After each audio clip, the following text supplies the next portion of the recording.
invincible.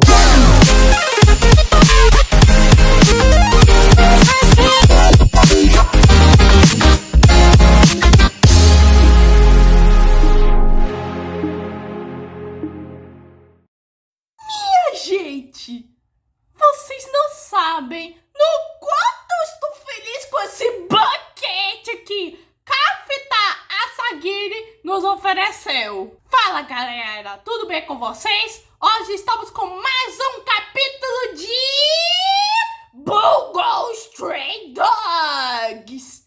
E o Kafta meteu o louco e deu uma de Vingadores Ultimato. O capítulo começa onde terminou o anterior, onde vemos a chegada do Francis no Moby Dick com o Hermil. E com certeza o irmão deve estar feliz por restaurar a baleia na sua qualidade natural, pois ele realmente odiou a baleia industrializada. Mas pelo menos ele deixou que o Francis adicionasse armas na baleia. E daí as armas vão começando a atirar nas criaturas.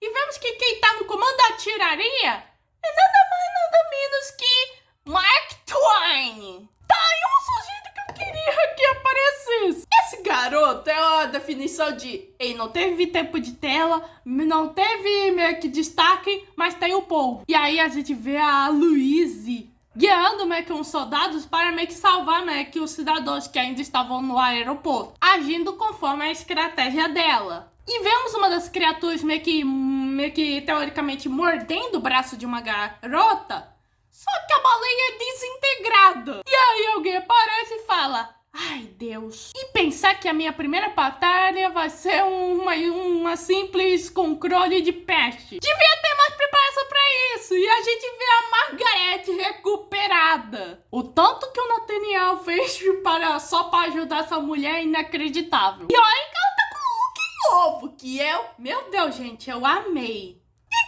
Que também reaparece é o nosso adorável do Lovecraft, que vê a criatura e fala: oh, meu Deus, somos iguais, seja meu amigo. E a criatura meio que quebra o braço do Lovecraft, e o Lovecraft olha assim e acaba com a criatura usando seus tentáculos. E ele: pô, de novo eu falhei em fazer um amigo.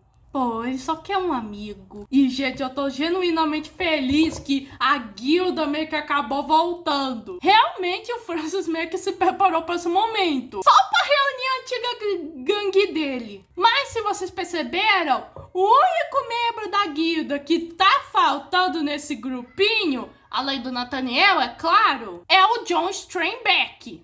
E o motivo até que é meio óbvio. O Steinbeck odeia o Francis. E depois que a guilda meio que se dissolveu no seu arco, ele lidera meio que uma resistência que se opõe à do Francis. Por isso meio que temos essa ausência do personagem. A Tsushi e o Akutagawa vêm a guilda ajudando e já decidem irem. Mas aí o Kunikida chega e fala pro Akutagawa: eu tenho uma mensagem do Dazai pra você. E ele entrega o casaquinho do Akutagawa, pois o Dazai diz: esqueça isso ou você vai receber uma punição. E claro que o Akutagawa, sem pensar duas vezes, já veste o casaco e já se livra do criança de cavalheiro. E eu não sei como o Akutagawa conseguiu se colocar com tanta tanta rapidez. E dá pra rir, se for pra pensar, o Atsushi viu o Akutagawa meio pelado. E então, Atsushi e Akutagawa começam sua batalha final. Todos os membros da agência e a guilda lutam contra as criaturas enquanto o Atsushi e o Akutagawa vão em frente. Mas claro, ainda tem muito monstro no caminho. E nisso o Akutagawa vê a chegada de outras pessoas que faz ele seguir em frente.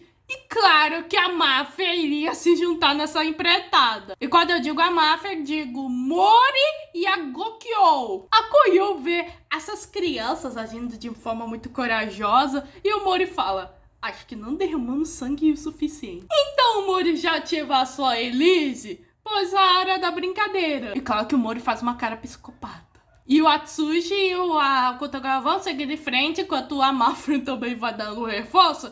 E também temos o retorno do Kaji, que vai jogando seus limões. E aí um dos monstros tenta atacar o Atsushi e o Akutagawa, só que ele repetidamente é esmagado por gravidade. Só que não vai ser um monstro, mas sim vários monstros. O Atsushi vai seguindo em frente, e aí o Akutagawa estranha, pois ele pensava que o Chuya estivesse na prisão com o Dazai. E nisso vimos uma silhueta meio misteriosa, que só fala: fazendo seu irmão mais velho fazer o trabalho por você, Chuya. Que audacioso! E nisso temos a presença de nada mais nada menos que Paul Verlaine.